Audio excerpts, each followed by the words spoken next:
public safety should be first. And I've been around nuclear for many years. It's not. Behind that gate, it's not.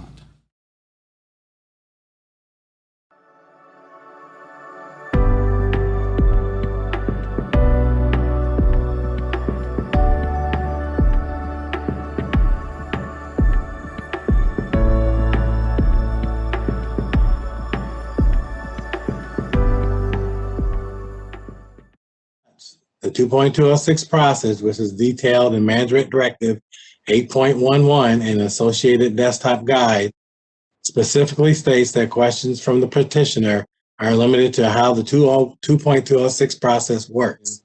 The staff will not be responding to the petitioner's questions aside from process questions. I'd like to say that, with all due respect, you're hiding behind your regulations, which are focused on excluding the public comment and allowing industry comment. If anyone from the industry is attending, they can ask you questions today about anything, but the public is restricted to process only. Not a level playing field. I'm Charles Langley. I've been a public advocate involved in rate regulation with California investor-owned utilities, or IOUs, for the last 25 years. We're here today because the NRC has determined that a canister breach is not credible, and we would like to see that term defined. So there are some specific issues we'd like the NRC to address, and those are, for example, what happens in the event there's a loss of cooling to a Holtec MPC canister, and what are the odds of that event happening? Specific odds. What is the risk of flooding? What is the specific risk for corrosion? What is the risk of fuel cladding failure? What is the risk of excessive pressure, either internal or external? What is the risk of criticality? What is the risk from thermal transients? And finally, what is the evaluated risk for terrorism and a terrorist attack on the facility? Now, the reason we're asking for that is because in American industry, there's a whole risk industry, the insurance industry. Risk management is a process that's standardized. And I put these two little flowcharts up here because they're from two separate risk management companies that are very prominent, but essentially they outline the same process. You identify the risk, you measure the risk, you examine it, and you identify what the likelihood of that risk occurring is. And what we're asking for today is that the NRC provide some type of proof that it's gone through this, well, actuarial process. So let's identify the risk and measure the risks. What are the odds? And specifically, what are the odds of a not credible event? What does the NRC mean by that? How risky is it? So I'd like to remind the Petition Review Board that songs failed due to a radiation leak that was not credible. And shortly after that radiation leak, when Edison shut down the San Onofre nuclear generating station, it granted Edison massive emergency planning exemptions. That meant that Edison could reduce its insurance liabilities. Then the burial or internment of the nuclear waste began at the Independent Spent Fuel Storage Installation, which is essentially a beachfront nuclear waste dump. But weeks before Edison actually started interring or burying those canisters on the beach, they waited because they wanted the NRC to grant on-site and off-site insurance exemptions. These off-site insurance exemptions are extremely important because that meant Southern California Edison was no longer liable for radiation risks outside of the site perimeter. And this is important to the public because if you, as a member of the public, try and go and purchase radiation insurance or nuclear disaster insurance, it's simply not available. Not a single private insurer will offer civilian homeowners or renters protection against nuclear waste. In fact, it's unlawful. The US government insures us, and that is essentially the way it is. But that was a change that was lobbied for by the insurance industry, because the insurance industry knew that the risks of a nuclear incident and the consequences were essentially uninsurable. A second point I have is that I'd like to observe that the NRC has a history of ignoring flood risks. This is a letter from September 14 of 2012 from Richard H. Perkins of the Division of Risk Analysis for the NRC. And he said, quote, "The NRC has been in possession of relevant, notable, and derogatory flooding safety information for an extended period, but failed to properly act on it." He then went on to say, concurrently, the NRC concealed this information from the public. And then he goes on even further to say, this concern involves a violation of law and is not related to a technical opinion or distinction, which is why he reported it to the Office of the Inspector General. We're concerned that the NRC's pattern of ignoring flood risks may be occurring at San Onofre. One example of a significant flood risk is that San Onofre is located in the middle of a tsunami inundation zone. Now, the operators of the plant, Southern California Edison, say we've got a great system for protecting against this. It's a 25-foot seawall. What they don't tell you is that that wall is 15 feet on the western side that faces the water, and it's 25 feet down to a drainage ditch below the wall on the other side, which faces the nuclear waste dump, the Independent Spent Fuel Storage Installation, or ISFSI. Now, if we zoom in on the center of this map, we see a zoom on the San Onofre Nuclear Generating Station. In that divot, that red notch there, it's basically in a floodplain and a tsunami inundation zone, which brings up very real risks of flooding.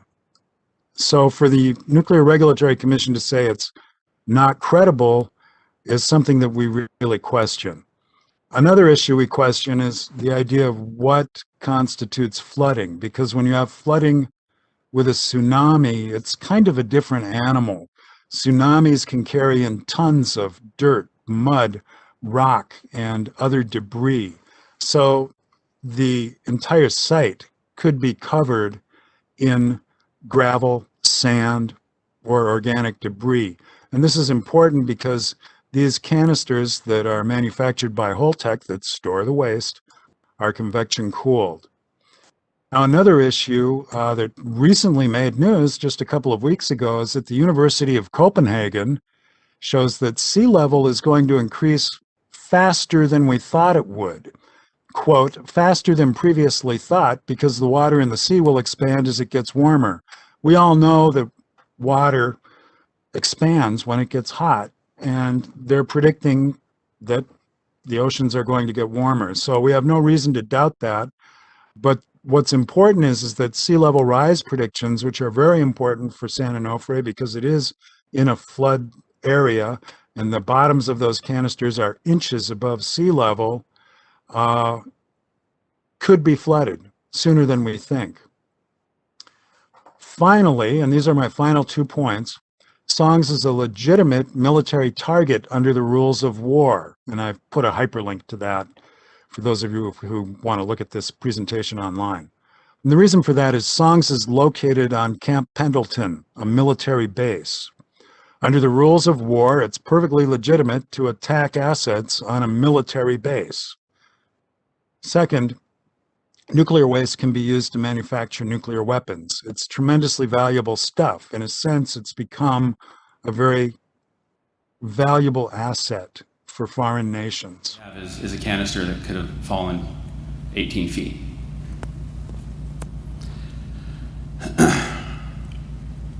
It's a bad day. That happened. And you haven't heard about it. That's not right. My friend here is right. Public safety should be first. And I've been around nuclear for many years. It's not. Behind that gate, it's not. That problem had occurred before, but it wasn't shared with the crew that was working. We're undermanned. We don't have the proper personnel to get things done safely. and certainly undertrained. Many of the experienced supervisors, what we call CLSs, cast load supervisors, once they understand the project and how everything works, are often sent away, and we get new ones. They don't understand as well as even the craft, basic construction craft. A lot of them that haven't been around nuclear before are performing these tasks. Not technicians, not highly trained, not thorough briefs. This is an engineering problem. But the question is, will Edison and Holtec commit to defining success primarily in terms of nuclear safety? And will there be transparency, commitment to safety, and the financial commitment to make sure that it's done successfully? Thank you. And with that, I'd like to thank the Petition Review Board for its careful concentration on our presentation today. And I'd like to turn it over to Mr. Blanche and Mr. Stewart for the remainder of the presentation.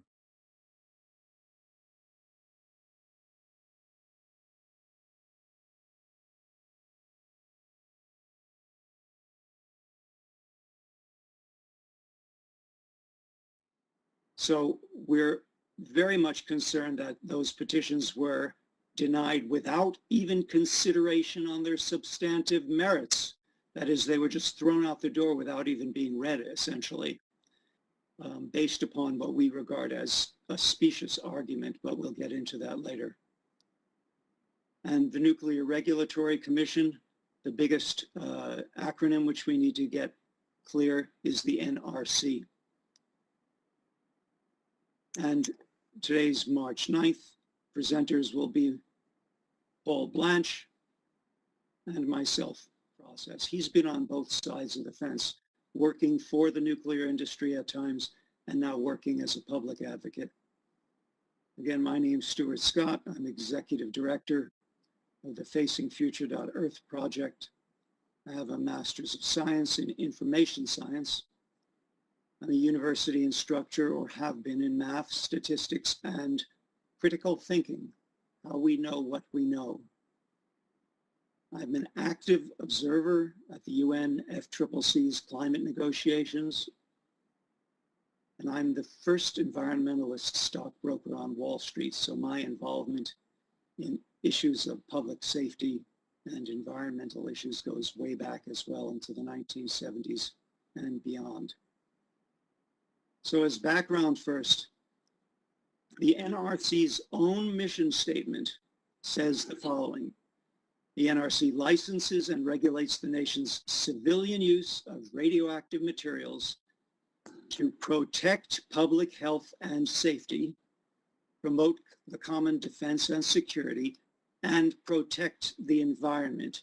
And now I have highlighted, again, protect public health and safety and protect the environment. That's in your mission statement, all of the representatives of the NRC are here, but you don't do it. You say it, you talk the talk, but you don't walk the walk. Okay, we're going to be talking about the process, which, certainly is allowed by MD 8.8. Next.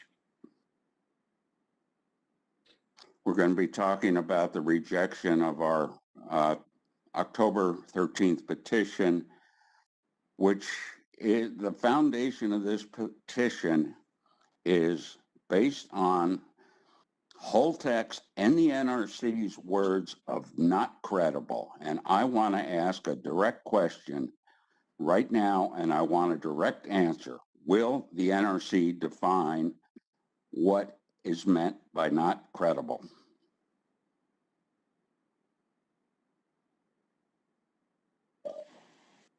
I don't know how much silence we should let go before the public. We're listening. What does not credible mean? We're here to listen to you as we have shared with you before. Thank you. I'm sorry, but I did not hear an answer to the definition of not credible, which is the very foundation of everything we're going to be talking about. Is there anyone within the NRC willing to tell us what not credible means? So, Mr. Blanche, this is Kevin Williams. and we've talked about this before, the purpose of this meeting is for you guys to provide us additional information with regard to what you want us to consider related to your petition. It's not to go back and forth in terms of what the staff determined not to be credible. It's to focus on what additional information you would like us to listen to. Okay, you're quoting from a document produced by the industry in the NRC, not produced and approved by Congress or published in the Federal Register. We're going to get nowhere if you cannot define what is meant by not credible, which is the basis for all the safety assumptions in this entire spent fuel debacle. And now what I hear you're saying, based on the management directive developed by you guys, and you're not allowed to respond to a direct question to the public. This is, Scott, you probably got better words. And Well, stonewalling is the polite word I'd use. Third point. yeah, we're also going to briefly discuss our February 4th petition, which was rejected, not by the director, but by the PRB, Petition Review Board. It was rejected based upon erroneous information. Next slide, or next point. And again, going back, we gave you questions for the very purpose that we would be asking them the questions, and we expected a response. Next slide, please. So our focus, we're going to go a little more specific. Our focus today is primarily on the deficiencies of Holtec's UMAX spent fuel storage system used at San Onofre and many other locations around the United States. So for the public in attendance, this is not just about one storage short-term storage area as San Onofre. It's about all over the United States, this defective system is in use. And here's a diagram. Let me take it from here, Stuart. This is just a Holtec drawing of the system. We've got more drawings coming up, but most of this is below ground. The only, top 10% is above ground, and this is the storage system that is employed here and at Callaway, and by the way, is proposed for the interim storage out in New Mexico and Texas. So this is the beginning of a potential disaster. So this depicts air coming in, going down outside the shield, going through little mouse holes at the bottom that are about 4 inches high, and then it cools by convection, going upward along the side of the canister out, and I'm not sure what the differential temperature is, but it comes out as heated air. It works fine as long as the air can continue to flow. The problem that we're worried about here is when water comes in here for one means and blocks and fills this particular device, or VVM as it's called, some water will boil off, but there is no way to get the water out of the bottom with the equipment that they presently have or debris. Next slide. Well, first I want to say, when you showed me this diagram, I immediately asked where the drains are, because this lies 100 feet from the ocean. A king tide, an unusually large tide, you don't even need a tsunami. A king tide would wash over these. They're not sufficiently protected. But next slide, moving right along. I wanted to interject here that this was all done and planned prior to our understanding climate change adequately. And in that area, which lies between Los Angeles and La Jolla, there's been 83% increased risk of severe flooding, the odds of extreme coastal flooding by 2030 within this decade, 83% increase as opposed to the Bay Area, where they're all worried about it because there are millionaire homes around there. Well, there just happens to be a nuclear spent fuel depository. I call it a cemetery right here between Los Angeles and La Jolla. And if that were to go off, both Los Angeles and San Diego would be affected. This is an aerial photo. The tents were an early phase of where this cemetery of 73 Holtec thin-walled canisters would go. Let me show you another view from the nearby ocean. You can see how much of the coast is wet and how far this just normal tide has come from the base of that wall. And that's not a 20-foot high, 25-foot high wall. If it's a 10-foot high wall, I'd be surprised. The 25 feet, I'm told, is on the other side, the land side, where it's not protecting from very much.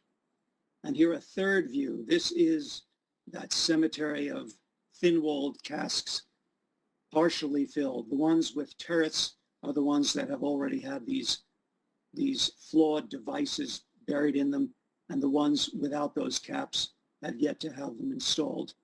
Correct me if I'm wrong, Charles. Stuart, hold that picture. I just want to make a comment here.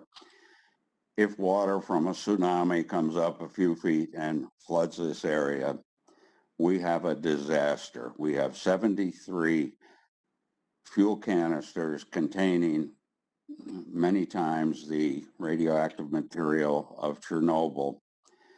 And when that occurs, we have a disaster. We don't know the significance of the disaster, but we know there are no provisions to ever get rid of the water out of here.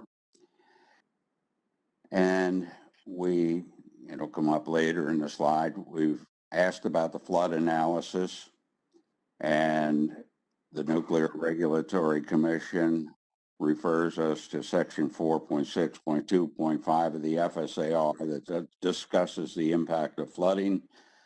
And guess what? That section is deleted. I filed a FOIA request for the information. I get back from the FOIA branch. Here's where it's discussed, again redacted. And again, an agency protecting the public. Next slide, please. Well, Paul, And just to be clear, all 73 of those canisters have been downloaded at this point. So the project in terms of downloading all the nuclear waste canisters has been completed. Thank you. but Paul, I'd remind you, please define your acronyms. So FOIA for the public is Freedom of Information Act. So these are the ways we can change interpretation of the regulation or the regulations themselves. Next slide, please. Oh, before I want to ask you a question, Paul, the rulemaking, is that essentially a process you do with the federal government or with the NRC? It's dealt in conjunction with the NRC, with Congress, and, it's a very extensive legal process and results in new law or changes to existing law. Okay. Now, I'd like to take over here. I want to examine how the public gets an astonishingly unfair deal in the 10 CFR 206 petition process. From 1975 to 2012, you can count the years, that's about 37 years, 387 petitions under 10 CFR 206, and those are only the ones that were not outright rejected by the NRC on what we regard as capricious and unsubstantive grounds. But the 387 that made it past their first, we already talked about this, which was a specious claim. Yeah, let's try to speed it up a little bit, sir. Only 2 were granted substantive relief, and of those 2, 1 was from the nuclear industry itself. So in those 37 years, only 1 has made its way through. We estimate there were about 1,000 petitions submitted by the public over this time. So perhaps a third of them made it past that. Sorry, we won't consider this point. Only 1 out of 1,000 has gotten even reviewed. And the supposed substantive relief was judged by the Atomic Safety Licensing Board. They determined that the substantive relief was not substantive relief, a judicial body essentially that oversees the NRC. So we don't know for sure how many petitions, since the NRC either does not keep or does not publish the numbers that they've rejected outright by the Petition Review Board without any director's intervention or opinion. And according to the PRB's interpretation, by a letter of September 2015, these rejections cannot be appealed. We can say, we won't consider this, end of story, next on, okay? This is a misinterpretation of 10 CFR 2.206, once again, excluding any public input. Boy, does that make me angry. So in 37 years, only 1 public petition has been granted substantive relief. What an incredible statistics. Federal regulation 10 CFR 206 prohibits any public appeal. Travesty.